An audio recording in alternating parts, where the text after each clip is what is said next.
Are you looking for a new board member for your nonprofit? Now, before you go onboarding your board president's best friend, who's also a banker, I highly recommend you ask yourselves these 5 questions to make sure you're adding the right diversity to your board to position your nonprofit for sustainability and strategic success.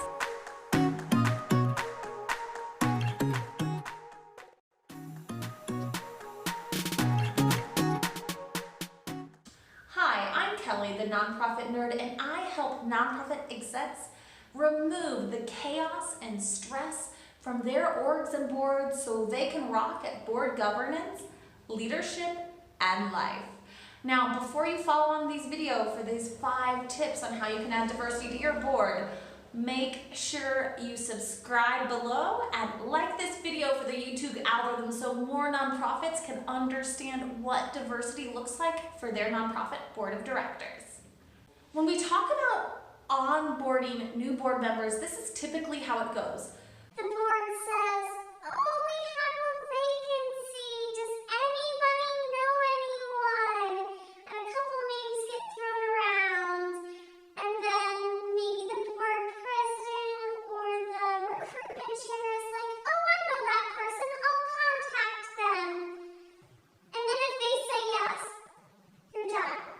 Now, anytime you add a board member to your nonprofit board, this is a way to improve the operations of your nonprofit and improve the sustainability of your nonprofit moving forward. So we need to be more careful and think about how to set our board up for success. And these are 5 questions you can ask to add diversity to your board. Question number 1, what's missing? Write down the age, gender, or maybe generation, gender, profession, skill set, relationship to the organization. Yeah. And I'm not the numbers, but write those down for each of your current board members and look to see what's missing. Now, most board of directors want at least 1 banker, 1 lawyer, just to CYA. I won't say what that is, just to CYA, right?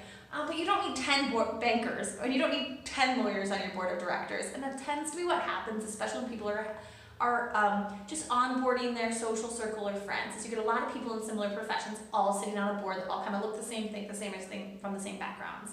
So what's missing? Write down what you have and you'll start to identify what's missing. And then, and I hate to say it, only consider board candidates that at least have 1, if not 2 or 3 of the things that are missing that will add diversity to your board and bring in a new perspective. And speaking of that, here's question number 2. What would add diversity? So maybe there are things that are missing, but maybe you have 50% of the people are on your board used to receive services and 50% of the people are providing services in other organizations, but you really don't have like a random community member, then go ahead and add that in. Maybe you have board members all in their 50s or 60s and don't have anyone in their 20s. And yes, it's okay to have a board member that has a different and new perspective. Make sure you're then only looking for board members in their 20s.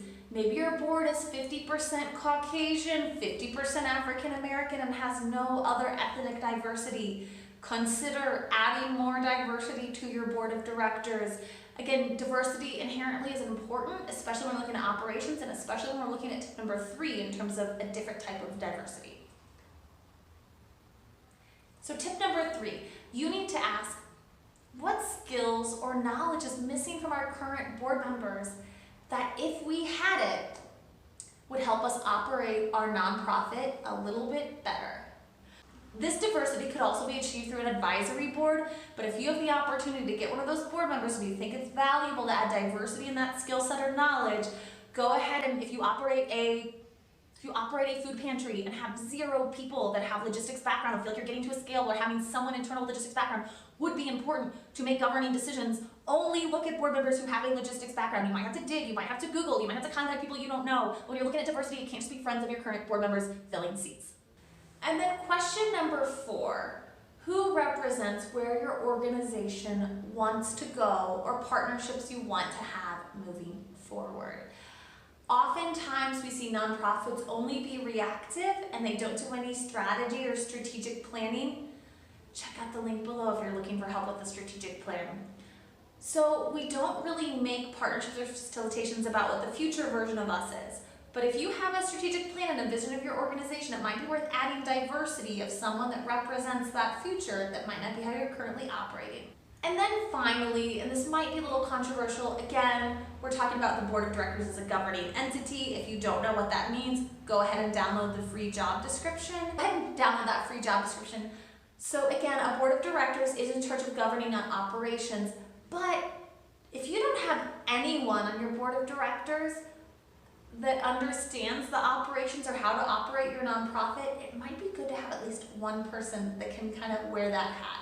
So who knows how to operate your nonprofit? At least a little bit, at least a portion of it, whether it be the fiscal management or structural management or service delivery. Who knows how to do it? It might be worth at least having one of those people on your governing board of directors.